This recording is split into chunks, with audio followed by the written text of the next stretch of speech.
Today, I'm going to be ranking the entire Predator franchise, including the latest film, Predator Badlands. So let's jump straight into it.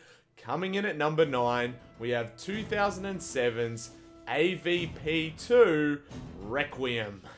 Directed by the Strauss brothers, who haven't really directed anything else. This is the second Alien vs. Predator film. Oh boy. For starters, the entire movie has this really ugly, kind of dark, sort of sepia, I think you'd describe it, tone over the whole thing. And about a quarter of the way through, it starts raining and it turns into nighttime. And you can barely see anything that's happening on the screen. The whole film takes place in a ridiculous amount of darkness. I'm trying to squint. I can't see anything. Thank goodness I watched this at night in a dark room, because if you tried to watch this during the day, you wouldn't be able to see anything. Oh man, it's got some really weird kind of out-of-pocket 2007 lines in there as well. The human characters, there's too many of them. They're underdeveloped. You don't really care about any of them. You want to see a predator and an alien fighting each other, but it feels like you have to wait way too long to see that. And when it does happen, there's not enough of it. And spoiler warning here, guys. The ending to this film, where everyone, or almost everyone, gets nuked.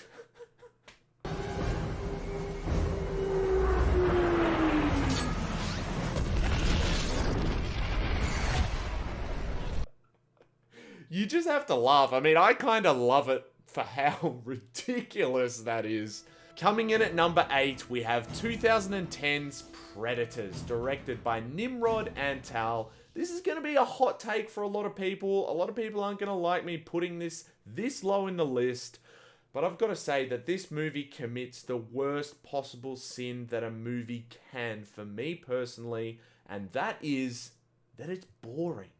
It's genuinely boring. So much of this movie should have been good. The concept of a bunch of people being kidnapped and dumped on an alien planet and then hunted by predators is a cool concept, but they find a way to just make it really uninteresting here. The dialogue just feels sort of janky and disconnected. The characters feel pretty cliche and underdeveloped. It has some ridiculously out-of-pocket, poorly aged writing that is like, what did I just hear these characters say?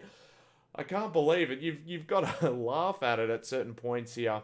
But even the brutalist, Adrian Brody, cannot save this movie. I mean, you got Lawrence Fishburne as well, but the whole film just goes downhill from there.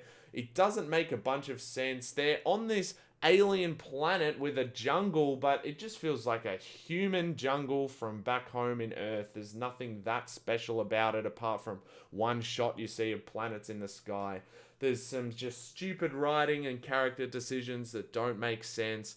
The parts with the actual predators are okay, they're pretty good, but too much of it's just with these stupid human characters that I couldn't care less about. The ending with a big twist, spoiler warning here, with Topher Grace turning out to be this psycho murderer. I kind of like that, but it's pretty creepy. But it really certainly gives the movie its name, Predators, for a reason. But yeah, it doesn't stick the landing at all. I would be interested to see what actually happened to the characters that survived this film. One day, hopefully, Trachtenberg might address it in a future Predator film. But for now, this is one of the worst on the list. Coming in at number 7, we have 2018's The Predator, directed by Shane Black. As you can see, for some reason I do have a copy of this on Blu-ray. This movie's not great. It does feel like an MCU Predator movie in that the gags and the quips, it's all about that kind of humor where you go, the Predator's right behind me. isn't he? You know, those kind of cringeworthy Marvel lines that, oh man, it really doesn't work. It's really got a very bad dose of that sort of 2016 to 2018 Marvel style humor that really doesn't work. I mean, it's also got this, again, a ragtag group of characters, but they're just not likable really at all in any way. They make some, once again, really outdated jokes as well that have aged extremely poorly. They're just not likable. The one good thing about this movie, though, is that it is kind of entertaining. At least it's trying to do something. It's got this kind of interesting lore behind the predators doing genetic testing and trying to evolve and become better. I don't know how I feel about that in terms of predator lore, but I do like the fact that it's taking a bit of a swing. The whole thing, including a kid, really feels a bit ridiculous, but at least this movie has some pretty brutal, gory moments. You know, you're not going to really be bored watching this. You are going to cringe, but it's not boring. It tries something. Yeah, it's okay. Coming in at number 6, we have the first Alien vs. Predator film from 2004, directed by Paul W.S. Anderson. And look, this film, it's boring for about the first half, but once we get into the second half and the predators and the aliens start fighting each other, it's actually fairly entertaining. I think it handles the predators themselves in this film pretty well. The whole lore behind the predators on Earth in the past with the Egyptians and everything like that, that was quite entertaining, and arguably this film walked so Prometheus could run. This really kind of has a similar vibe to it, with exploring like an ancient abandoned kind of spaceship sort of vibe. Once again, the human characters are a bit annoying, but the main woman that we have here, she's actually okay. I also like the sort of Easter eggs with Weyland-Yutani as well, and how it sort of ties the two franchises together. I like that. It's miles better than the second AVP film. It's a bit of fun. I'd probably watch it again.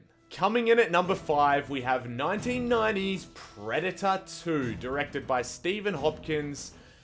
And this thing is a bit ridiculous. There's explosions everywhere. There's pretty silly action. People are just blasting off guns left, right, and center. Everyone's sweating through their suits for some reason. It's the hottest summer on record. Pollution is choking the city. But at least it's entertaining. I mean, it's funny as well, to the point of being a bit ridiculous. But look, you're not going to be bored with this. It's got some, you know, late 80s, start of the 90s sort of retro charm to it, where you give the movie a bit of a pass for that. Once again, it does have some very politically incorrect moments that haven't aged very well, but then it also does have some funny moments too. I think this film's biggest crime, and why I'm maybe a bit harsher on it, is that it's such a departure from the tone of the first film, which made the first film so good. Instead, now it's just people blasting around, shooting guns at the Predator, whereas the first film had this real sort of cosmic horror tension to it, whereas this movie's more just about going around and seeing if we can shoot the predators. Kind of like the jump between the first Alien movie to the second one. People aren't going to like me comparing that, but I don't really like Aliens either. This film is, well, I don't know. I kind of have more fun with this movie than I do with the second Alien film. So, I don't know. Call me an idiot for saying that. Coming in at number 4, we have the recent 2025 Predator Badlands. Here we are, finally getting to some good, genuinely good Predator movies. This is a solid film for me. I really enjoyed the unique alien atmosphere. It was really fun to see, in a modern context, having Weyland-Yutani cross over once again with the Predator, suggesting and teasing more of an Alien and Predator meeting, hopefully in a cinematic outing to come, because, you know, they haven't really got it right with the first two films, but Dan Trachtenberg, I reckon he could do something amazing with that. I can't wait to see what he's cooking up. I think the thing that frustrates me with this film, and spoiler warning here for Predator Badlands, is that it humanizes the Predator to a point where he's almost a human character. And that frustrates me because I think the start of this movie, you can understand and buy into why he's upset that his brother gets killed. But by the end, when the predators started to befriend these cute animals and he's all in touch with these animals and he's hanging around with Ellie Fanning, the nice android, it just feels too much in the sort of Star Wars Guardians of the Galaxy sort of vibe, and that frustrated me with this movie. The ending also feels a bit rushed and anticlimactic when he goes back and kills his dad, but I don't mind that. That's okay. It just ends on a bit of a sort of unfinished note that did frustrate me, but on the whole, I think the idea of having a Predator film without the humans, as you can see, I've been complaining about the humans so much, I think it works, and full credit to Dan Trachtenberg. This is a highly entertaining film, really good production design, loved how creative the alien planet was with all the different creatures. Maybe one of them is just a little bit too cute, doesn't feel like it belongs in the universe, but apart from that, this is a good film. Coming in at number 3, we have Killer of Killers, another Dan Trachtenberg film from 2025, although this one is animated, and this is pretty good. The main thing that frustrates me with this movie is that the main characters just keep surviving the unsurvivable to a point where it's just ridiculous, and you're going, bro, how on earth did you survive that? You're taking me out of my suspension of disbelief. But other than that, this has all that Predator brutality and gore that you want to see, and it takes the animation arguably to its full potential. It looks really nice. I love the whole sort of mini stories combined into one vibe that this film has. I've always wanted to see the Predator present within a World War setting, and while it doesn't do it necessarily in the way that I would have liked to have seen, I would love to see a Predator in the trenches in World War One. It was still cool to see it, you know, flying around and competing with Spitfires, and the whole idea of having these characters who kill predators sent back to their homeworld and put into cryo sleep, that's such a cool idea. And oh man, the post-credit scene of this film is so freaking hype and adds a half star to this movie just because of how excited I was when I saw it. That was freaking awesome, and I really hope we get a follow-up to the events in this film. And coming in at number 2, we have 2022's Prey. Now, this film I haven't actually watched since 2022. It was my first introduction into the Predator franchise, so I'm a bit rusty on it, but all my memories of this film are good. I really enjoyed it. I thought it was awesome to have the Predator go back into the 1600s, I think it was, and have it in that context. It's the perfect way to introduce somebody into the franchise. It's got some really great characters. The main character, she's freaking awesome. Can't wait to rewatch this. It's a really solid movie and just shows why Dan Trachtenberg is the savior of this franchise, and I really hope we get another movie from him very soon. And coming in at number 1, was there really any question? We have 1987's the original The Predator. Directed by John McTiernan, I love this movie for how it really just feels like your standard run-of-the-mill 80s action film with these big macho guys running around. But then it sort of turns itself on its head and becomes this cosmic horror survival thriller where you're seeing these soldiers almost themselves have the realization that, wait a second, we're not in your standard action movie here. We are fighting against a freaking alien, a powerful, unknown alien.